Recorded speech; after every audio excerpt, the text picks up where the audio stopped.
you'll be sorely mistaken. I always say the better you look, the worse your body dysmorphia usually is. And I would like 90% of people in fitness have body dysmorphia. It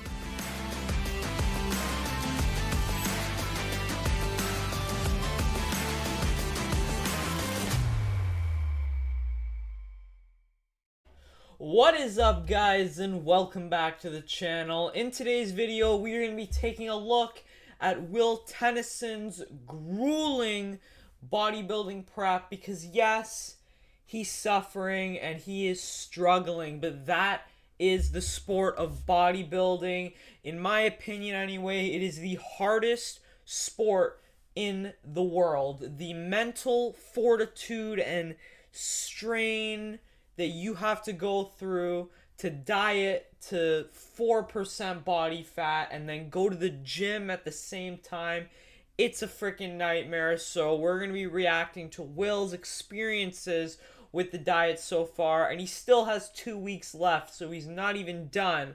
But let's see. I'm currently just over 2 weeks out from my first ever show, and today I'm going to show you my daily routine along with 10 of the worst things that I've experienced on this journey so far. Is check how bad my sleep score is, because sleep is absolutely atrocious right now. Although I do feel like last night was probably the best sleep I've had in a good 3 weeks. So let's see our score. Yeah, so when you diet that far or you get too lean, your body doesn't want to sit around and sleep. It's saying, hey, get up, go kill a deer or something, and go get food, because your body's concerned that you are gonna die because you don't have food. So it's not thinking, hey, we need to sleep right now. It's thinking, go get some food because we're gonna die. So sleep, really difficult when you're dieting like that, especially if you already have some kind of insomnia, you struggle with sleep. That's a freaking nightmare for sure. Started this journey at 205 pounds, means I'm almost down 30 pounds. And of that, I'm convinced I've lost a few brain cells. I've lost half an inch off my height. I've lost blah, blah, blah, blah. I've lost my ability to speak English. I've lost my entire wardrobe.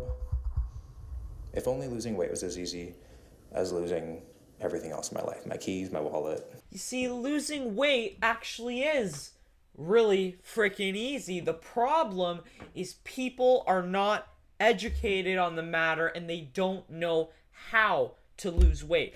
If I were to switch brains with every morbidly obese person on this freaking planet, I would start, like, if my brain were to go into them, they would start to lose weight. And if their brain went into mine, they would start to gain weight. But it's because they're not educated on the matter. They don't know about calories in, calories out, how many calories are in the foods they're eating, and all this stuff. They don't know that carbs and protein have 4 calories and fat is 9. They don't know all this stuff. That's why there's an obesity epidemic, because fast food is so regularly available and all this bullshit. But I'm telling you, it really is that simple. And this still just feels so strange. But here we go, we're gonna run through the mandatories here. I definitely think that progress has been made since yesterday. I'm very happy in the photos with my quads. They're really starting to come in, starting to feather right here. There's some detail coming out of the top. And that's when you know you are getting pretty lean. And right now, I am so flat, like it's ridiculous. Will is freaking peeled, but he still has 2 weeks to go, and he actually has a very similar fat distribution to me. He carries most of his body fat in his legs, so whereas his chest and everything already has cross striations on it and stuff, his quads, they're only just coming in now. So that's pretty similar to me. I carry most of my body fat in my legs, so if you look at my upper body and I'm just flexing with like pants on, you'd be like, okay, this kid is like 6-7% body fat. But when I show my legs, and then it's like maybe closer to like 9-10%. It's not the full story. because everyone stores their fat differently and you can't spot reduce. And another thing, he's saying, oh, I'm flat. But that's to be expected. When you're dieting like that, your glycogen stores are pretty much going to be really freaking low, if not zero. So that's completely to be expected. But when he carbs up, back up a couple days or a day before the show, he's going to look a lot fuller and hopefully keep the same conditioning with the muscles having that fuller look. So he's going to look extra peeled and big on stage. I've had zero cardio whatsoever. I just have a daily step total, which is 12,000 steps today. I guess that is technically cardio, but it's not like I'm doing an hour on the Stairmaster, something like that. I think that's great. Obviously, you have to like the cardio that you're doing, and for Will, he just wants to get in a step goal, so that's absolutely fine. He likes to walk to Tim Hortons, get his coffee. I think that's great. Now, for me, I would probably prefer to like just do, you know, some cardio, probably a little bit harder cardio. He's really doing zone 1 cardio there. I would more so go into like zone 2 and do maybe some incline walking at the gym or something like that. But you got to do what you like, and because if you don't like what you're doing, you're not going to stick to it, especially when you're on prep, because it's a grueling process. So he just likes to get his 12,000 steps, which it's going to burn quite a bit of calories, considering he weighs like almost 180 pounds there. So not bad. I just switch up so fast. And I know there's nothing substantial waiting for me back at home, which leads me to my next thing. I non-stop, like literally non-stop think about food. Yeah, that's definitely something that you're gonna feel when you're dieting, because psychologically also, I mean, even if, like he said, you know, he's full and whatnot, you're gonna be hungry because you're gonna feel like dog shit. The reason why, even if you are full, you're still gonna feel dog shit. So let's say you have a pound of spinach, and that a pound of spinach is approximately 100 calories. So if you have a pound of spinach and you're freaking stuffed or whatever like that, but you're too lean, it doesn't matter. You're going to feel like dog shit regardless, because you don't have the sufficient calories to function. So yeah, definitely you're going to be freaking thinking about food. You're going to be food focused. Around I would say like 50% of people who do bodybuilding shows like this develop an ED, and I'm not talking about the downstairs, I'm talking about something else, food related anyway, because of what you have to do and what you have to go through with the diet. So it's definitely, you know, you're making some sacrifices when you do this, and this is only 2 out of 10 things he's gonna list. And we are checking in every single day at this point because it is crunch time, baby. So I'm gonna be doing the breakfast I've been doing pretty much this entire time. And that is fruit and eggs. Not egg whites, eggs. So personally for me, I'm not a fan of waiting this long to have breakfast and fasting and all that stuff. In my opinion, you're at a higher risk of muscle loss, especially when you're that lean and you're doing fasted cardio like that. I know a lot of top bodybuilders like that, but in my opinion, you want to get some carbs and you want to get some protein in. You can't build muscle or maintain it without protein. If you don't eat protein, you're not building muscle. You need 3 things to build muscle: protein, water, and a stimulus for that muscle growth to occur. So the longer you don't have protein, the more muscle breakdown you're probably going to have, and you're not going to be building any or maintaining as well as you could have if you had protein earlier on in the day, in my opinion. Now, this is obviously working for Will, so good on him, but for me, I always like to have breakfast right when I wake up. Another thing that I've really noticed, getting so lean, that sucks, is that sitting hurts. This is news to me and not something I've ever experienced, but that must suck. If it literally hurts to sit down, shit, that sucks. I mean, like, damn. That is you gotta have some real dedication, man. That sucks. and try to maintain the same weight, same reps as I did back when I was 205 pounds. Surprisingly, I've done a pretty good job at it. So hopefully we can work up to like 115 pounds for 3 sets of 10, and I'd be super happy. And yeah, I think that's also a really good idea. Regardless of if you're bulking, you're cutting, whatever, I think your training you should try to keep that always the same. Because if you start cutting and then you start doing less volume as a result, your risk of muscle loss is even greater. So I definitely agree.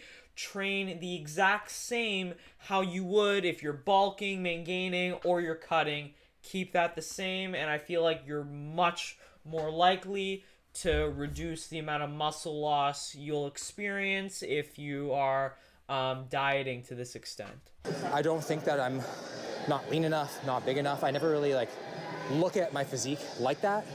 But now, looking the best I've ever looked, all I see is negatives. I actually see myself fatter now than when I started. I complain 90% of the time. Over there, I was admiring my striations, but that's 10% of the time. So it kind of just shows you that no matter what your goal is, when you achieve it, it's not going to make you happy. The grass is not always greener. So as someone who has also experienced a certain level of body dysmorphia, I think I can relate pretty decently to this. When you're really lean or whatever, basically when you join the gym, if you think joining the gym is gonna fix all your mental problems with the way you look and stuff like that, you'll be sorely mistaken. I always say the better you look, the worse your body dysmorphia usually is. And I would 90% of people in fitness have body dysmorphia. It's crazy. It's all, and if you're bodybuilding, you're gonna keep comparing yourself to when you were at your leanest. And if you're in your off season, you're never gonna look like that. So you're always gonna feel fat or small or whatever. You're never gonna feel good about yourself. So what you need to try and do is you need to be happy with what you have right now. And because comparison, it's the thief of joy. It really is. And I know I definitely have a certain level of body dysmorphia. I don't think it's so bad where I'm losing sleep over it or anything, but I definitely know that I can, be looking at myself in the mirror sometime thinking, oh, I'm really small or this and that. But that's honestly a part of it, and that's something that sucks, and hopefully people get over it, and I'll get over it one day. But especially if you're bodybuilding, that's something that is most likely gonna come. So what we're gonna do is actually blend this with a little bit of honey until it's smooth, and then jazz it up on some toast. Okay, and it's not really fair for me to criticize Will for his diet and stuff like that, because it's clearly working. As long as you fit within your macros and you eat a set amount of calories and you know how much you're burning or your daily expenditure approximately, and you're eating in a deficit, you're gonna lose weight. But why add the honey? There's something called Splenda packets and stuff like that do the same, have that same sweetness kind of to it, and it's 0 calories. Yeah, he's not adding a lot, but I mean, you could save those calories for maybe having the bread he was using in the video. It was 90 calories, I think, for 2 slices. Instead of the honey, put a Splenda packet, and then you can have an extra slice of bread. And you get more full. Now, obviously, it's working for him. I'm not going to argue that his diet isn't incredible and it's working for him. Clearly, the guy's freaking peeled. It's amazing. But I don't know why you would really add the honey there. It doesn't really make much sense to me. But, again, what do I know? 16-year-old idiot on YouTube. Don't know nothing. He's the expert. A nap at around 2:30, 4 o'clock.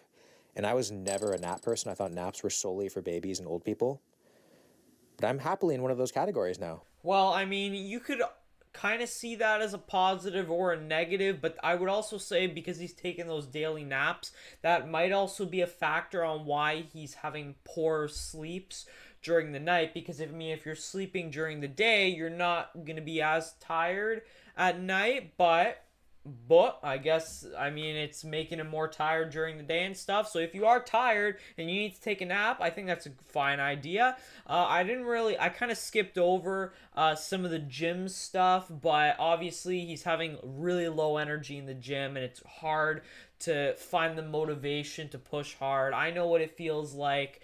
There are definitely days where I don't feel like going to the gym, and you really got to push through, and it's really hard to find the motivation to do that. But it's especially hard when you're dieting like that, because then you just never feel like going to the gym. You just want to sit down, conserve your energy, conserve those calories. So real hard to do that, especially on like leg day and shit. That must be a freaking nightmare. So mad respect to Will for going through this, because this is not easy.